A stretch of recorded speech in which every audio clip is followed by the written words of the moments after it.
Grandes noticias, porque en medio de la polémica y de un acalorado debate en el Pleno de la Suprema Corte de Justicia de la Nación, la lucha por la equidad de género sigue su marcha.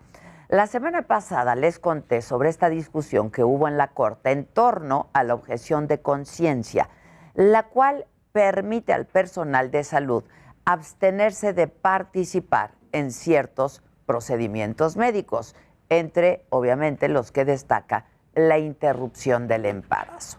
Hay que recordar que este debate llega a la Corte debido a que la Comisión Nacional de Derechos Humanos presentó un recurso de inconstitucionalidad del artículo 10 bis de la Ley General de Salud, que precisamente garantiza este derecho a la objeción de conciencia, salvo en casos de urgencia médica o cuando la vida del paciente esté en riesgo.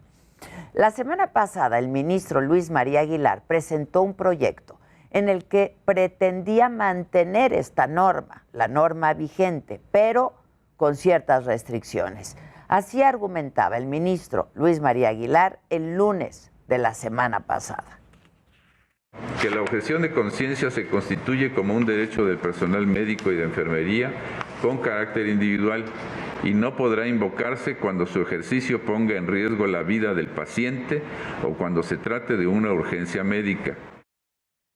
Bueno, la discusión del tema continuó hasta la sesión de ayer, donde finalmente se completaron las participaciones de los ministros que faltaban de hablar.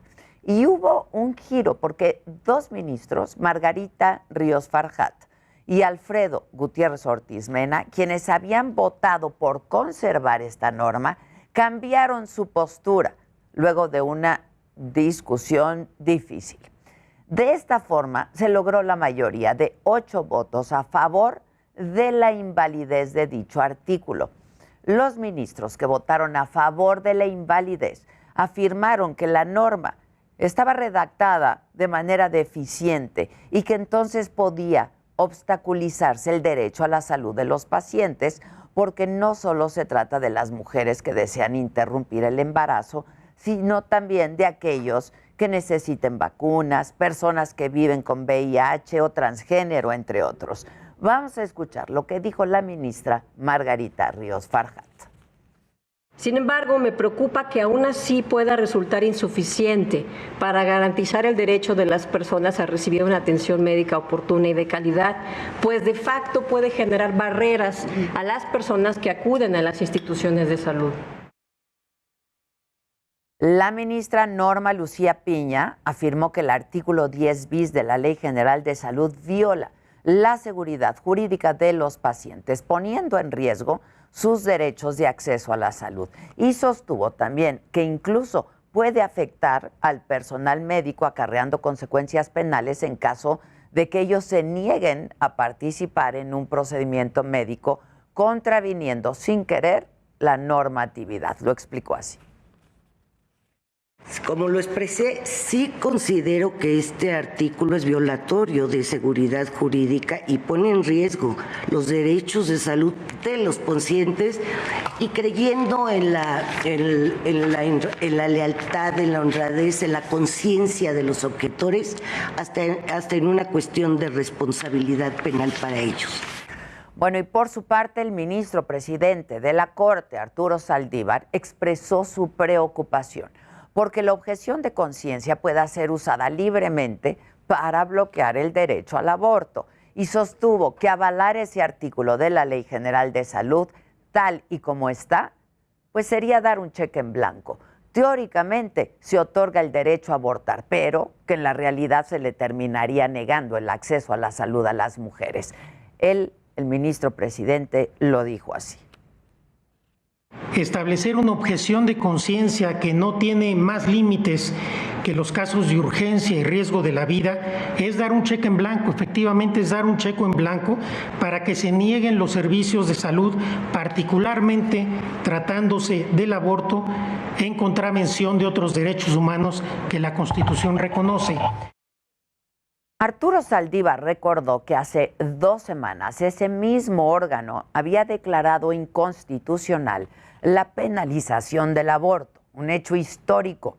Por esta misma razón, el ministro presidente consideró que era inaceptable validar una norma que choca directamente con este fallo y que perjudica más a las mujeres. Destacó además que es obligación del Estado garantizar ese derecho. Lo escuchamos. De nada sirve que con una mano reconozcamos el derecho de las mujeres a interrumpir su embarazo si con la otra damos pie a que este derecho se les cercene, se les quite, quede en mera declaración retórica. En este fallo, en esta sentencia, el Tribunal Constitucional está frente a la historia de si nos vamos a tomar en serio los derechos de las mujeres o vamos a quitarles con una mano lo que aceptamos, reconocerles con la otra.